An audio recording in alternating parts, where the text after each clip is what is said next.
Hello and welcome back to the Hayden Show. It's episode 3, I think. Yeah, 3. Yeah, and today we're basically doing the rip-off Attack on Titans. Yep. Kabaneri. Kabaneri in the That's Iron the word. Fortress. Yeah, that. Episode 1 titled Frightened Corpse. Mm-hmm. Which is understandable why it's called Frightened Corpse, because there's a lot of corpses. It's quite frightful. It's very, very it horror. does the opposite to what Attack on Titan did in its first episode. It went all out. Straight away. Yeah, like, you had a bit at the start, and then, like the Attack on Titan did, but then it slowed down again. But then, unlike Attack on Titan, it had, like, more of a massive amount of action towards the end. Mm-hmm. So I feel like this as well, it goes for, in terms of designs, goes for more like a samurai era type Japan. Yeah, feudal Japan. It goes for more of that in terms of like characters, outfits, the buildings. Mm-hmm. But then it merged it with steampunk because the trains, really good. the guns, and obviously that only scratches the surface the way it becomes eventually, because obviously it goes even more like that.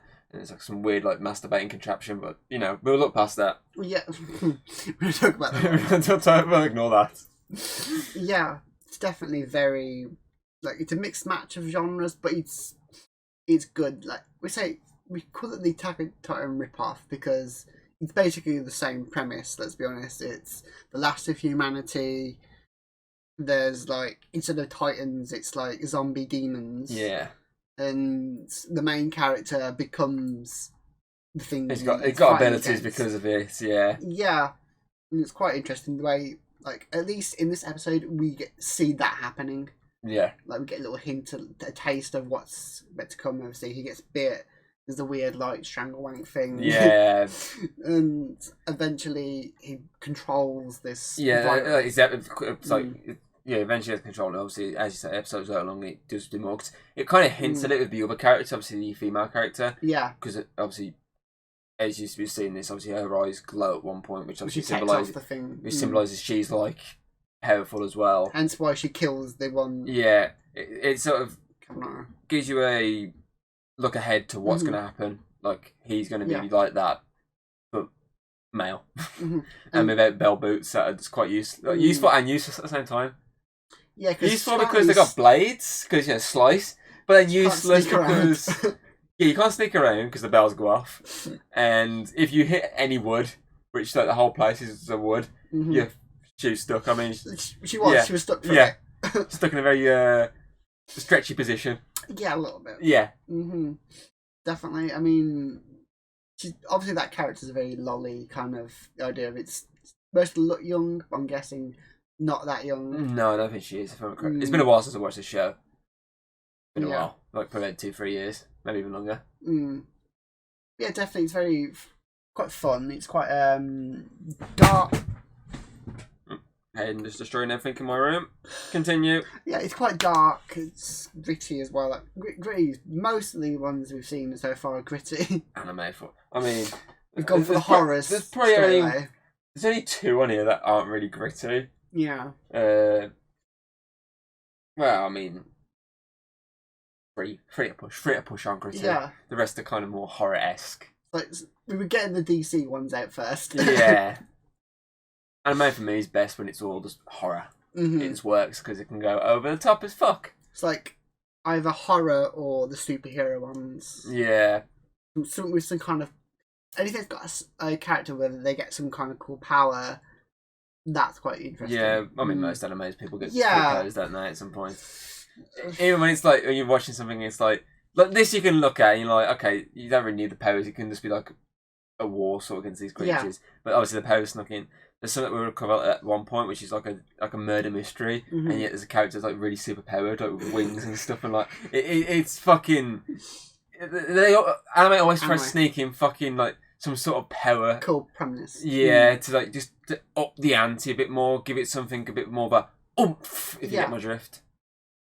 It's like watching like EastEnders and Danny Dye just turns out with like some kind of super strength, starts bashing up people, starts throwing dot cotton round. Mate, that would bring me back to watch that show. I'd watch it for that. Dot comes like some immortal like super stenders. Oh, but it's definitely quite.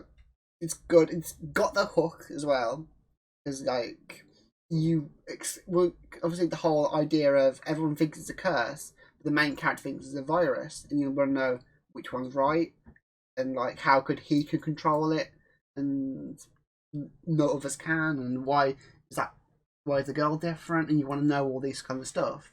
Obviously, they're not answered in the first episode, so you want to know more about it. Yeah, because it's sort of like a lot of stuff's like hinted at and like given a little briefment. Like obviously the fact that the people are scared of like, when someone's bit, the fact they have like suicide bags, which obviously is a little tiny bag you put against your heart and you pull it and it just basically shoots like straight for your heart to kill you instantly. Obviously that shows how fearful they are, and obviously as the show does go along, you get to see them fear these hybrid ones, which is obviously why the female character is in the sort of the animal section of the train, because everyone fears them. Even though as the show goes along, it shows you that they're badass heroes saving the day. People are still fearful of. They could just still snap. It's like X-Men. Yeah, there's still the opportunity for them to snap and become Kabaneri. Yeah. Where it's obviously they're Kabaneri, which is obviously the ones who fight. They're hybrids who fight the Kabaneri.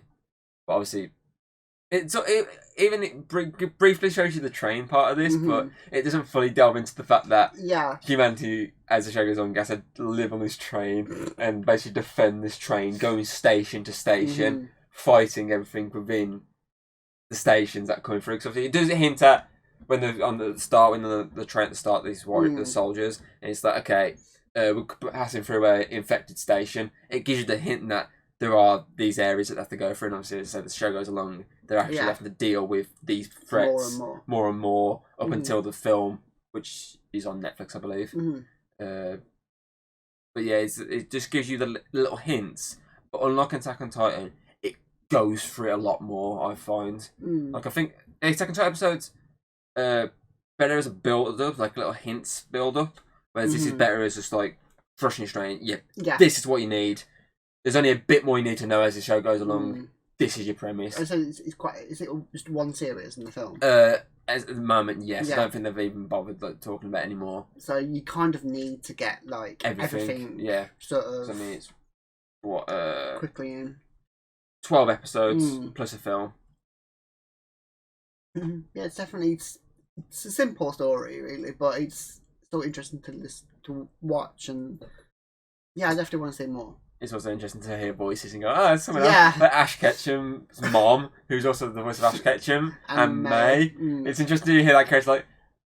Because I was one who pointed out, I was like, wait, that's a Pokemon. I swear that's a Pokemon voice. And I googled, it's Ash. I was like, it doesn't look like Ash's mom. And it's like, oh no, she voiced all of them. I was like, oh, okay. And obviously, and you also got the guy, obviously voices Spider-Man in the Marvel Spider-Man animated show. You also got I think his name's Roger Craig Smith, who voices Ezio Auditore. He's one of the voices in it. Ezio's one of the voices in it. Obviously, we think the guy who voices Endeavour in My Hero is in it. Yeah, he sounds like him. It sounds like him. The internet doesn't say anything about it. And he's only literally in this one episode, and that's it. So it might just be an uncredited role, and just haven't put it down. But there's a few, obviously, recognisable voices, especially if you Google into it, like, shit, I've seen that. I know who that voice is. But obviously, there's some that straight away, as you say, the big one obviously is Ash's mum. You're like, wait, I know that voice. But obviously, she sounds more like Ash's mum than Ash in this. Yeah, she definitely like a younger Ash's mum. She definitely heavily sounds. You can definitely hear the voice of her in this, which is pretty cool. What if she is Ash's mum and the main character is Ash's dad? Is this a prequel to Pokemon? Oh my god, yes. Is this what happened? Was there a war before Pokemon? That actually was. And they had to save humanity, and then the Pokemon formed from the demons. And oh god, oh my the main character's AZ. My mind's just blown there from that thought. Okay. How well obviously does it sell the concept? Because like I said, it gets the concept straight out. Straight in. So how well does it sell that concept in the pilot episode at least? I think it definitely quite easily, because like straight from the bat you see the train, you see the era that it's kind of in, like the style, the whole like steampunk stuff, and straight away you see all these infected creatures, and like it's shown that they're hard to kill, and it shows the bite straight away. so you can understand. It shows the bag straight away to not only to show the fear that of having these creatures and getting affected and stuff, but it shows just like the dark nature, and then once we get the comparison with the main character back in this like station where we know it's station, we think it's at first we think, oh, it's in the train. Then I've seen and it's shown that no, that's not the train. He's elsewhere. He's elsewhere, but he's a lot of back and forth between it. Yeah, they're all scared. He's like, we shouldn't like be like this. Yeah, and that's why obviously he spends the episode building this weapon that can kill instantly with a single shot through obviously their heart area, which is obviously the glow area. Yeah, which obviously is like a single like blast. Obviously they have to hit it in certain ways for them to die. They say it's like an iron heart or something like that. It's like a protective. So you have to have a certain certain like amount of force to kill them, and obviously that's why he wants to build this new gun, which obviously he has in this episode. He's got this gun and he wants to use it, which obviously and he's shown it does kill. Yeah, it's shown that it does kill, and it just shows obviously how smart he is. Obviously his contraptions he's built. You know, his masturbating machine, his gun. It just shows how smart of a character he is, and obviously it even gives like a little hint at his backstory. Obviously, why he wants to do what he does with regards to someone dying. You don't know who it is. His mum, his sister. Yeah, you don't know. I say his girlfriend. You don't actually know who it is. You just know that he's lost someone, and he ran, and he doesn't want to do that ever again. He wants to fight, which obviously spurs him on, which basically makes him the Eren of the show. Yeah, it's the same with the girl as well, because she keep referencing a brother. Yeah. And it's like, who's this brother? And you want to know more about her story as well. You're just giving little hints to certain character stories, which obviously you develop as the show goes along. But for a pilot episode, it gets a lot of it to what you want it to be, plus a bit more, really, than most shows tend to do. Because most shows just give you enough to get you by, to draw you back. Whereas this is like, no, I'm going to give you like double that. And then just slowly add the rest of the It's like watching 2 episodes in one. Yeah, basically. So I think as well, it's got some just like Attack on Titan. It's got some really good like music to get you through, especially during the fighting scenes and the dramatic moments. The music gets going and keeps you hooked and interested. Like, okay, yeah, that's pretty good. And obviously, then you got your outro, which is obviously your usual sort of the obviously anime outro. Obviously, we don't get the intro in this one. The intro is episode 2 onwards.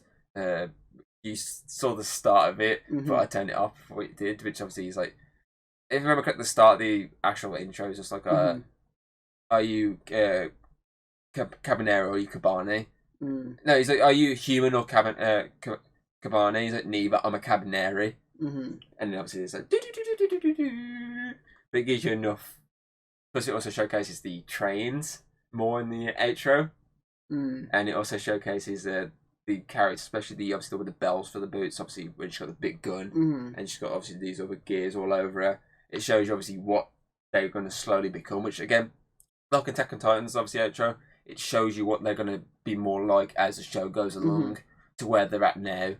Obviously, where they're now, she's just like basic outfit. Yeah. For, you know, people like James to simp over. But obviously, as you go along, adding these other things to it, including like a massive fucking like rifle, which is pretty cool. Yeah. Visually as well, it's really good. Same kind of. I like the design for the like zombie creatures. I can't remember the name. I'm lazy. But yeah, I like that the glowing. The contrast well. Most of it's shot at night. It contrasts well with the dark skin. Most of the series is like really set at night time. Yeah, because that's the time I think they mainly come out. Yeah, they're kind of vampire, zombie, demons at the same time. Like a mixture of stuff. Which, you know, they are very similar in nature. Yeah. There are a lot of shows that will like do the vampire zombie mix or the demon zombie mix and stuff. And it's quite interesting to see the mashing of together. Yeah. Interesting. Yeah, I liked it. It's well done. As I say, it's a shame that so far there's only this one series in the film. As I said, the film, I need to rewatch the film. I remember watching the film and just thinking it wasn't as good as the show, but it's because the show had so much room to breathe. Yeah. Whereas the film only had like, what, an hour 40, something like that. So, whereas this, he's watched, what, 25-minute episodes, something like that, across like fucking 12 episodes. It's like, how many fucking hours there? So there's a lot more room to breathe and a lot more character development, whereas the film is just like, okay, we've got a story, just do it. Yeah, but it'd be like shoving like The Walking Dead, like 8 series into one film. It's like be cutting out most of the good stuff, and it would condense. Cutting out most of the character developments Yeah. is doing like this a straight up film. Which I mean, there's 3 films on the way at some fucking point whenever they decide to come out. Goddamn Rick Grimes, hurry up and get your films out. But yeah, I feel like it does its job and more. Definitely. Quite cool. I definitely say it's very underrated. It's one of those pilots where like they go all out at the start. And it works well. So what would you give it then? Ooh, I'd say I'm gonna have it as on par with Attack on Titans. 79. 79. Yeah, I think I know it's very similar like, premise, but like they both do it in unique ways. Yeah. That it's on the same level to me, I'd say. Where would then if that's the case, how would you? Which one would go first, AOT or Kabaneri? I think because there's more of Attack on Titans to go, I would say that would probably be above because there's more story to come, whereas this one's done and finished. Let's call it Cab. Yeah. I'll just abbreviate. Cab boy. Cab. Cab. Okay, so obviously, that's basically what you're saying is so far we've gone 1, 2, 3. Basically, Supernatural, Attack on Titan, Cab. As most of them go. Yeah. Okay. We'll get to another interesting one next. Another big. We're going from an underrated one to a big one again. I mean, we've got 2 big ones in a row now. Yeah. That's gonna be fun. Simpsons movie. Yes, fucking Obviously. Simpsons movie. The biggest one. James Choo Choo as always. Yeah. Your favourite. Yeah. You check out and go, oh, trains. Oh my god, gore. Yeah, turn up as soon as the gore happens. So the train's like, oh, bang. Nope.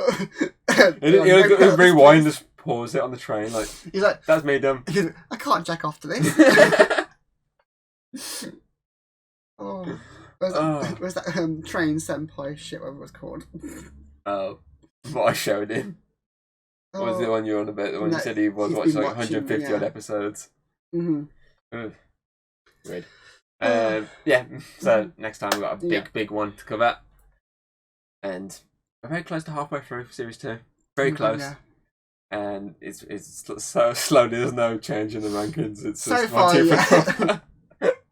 I mean, I feel like number 5 is going to be a bit more than the rest, but we'll see as we go along. So, yeah.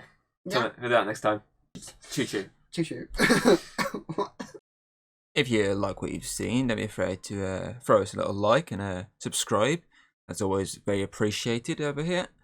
And, well, I'll see you on the next video.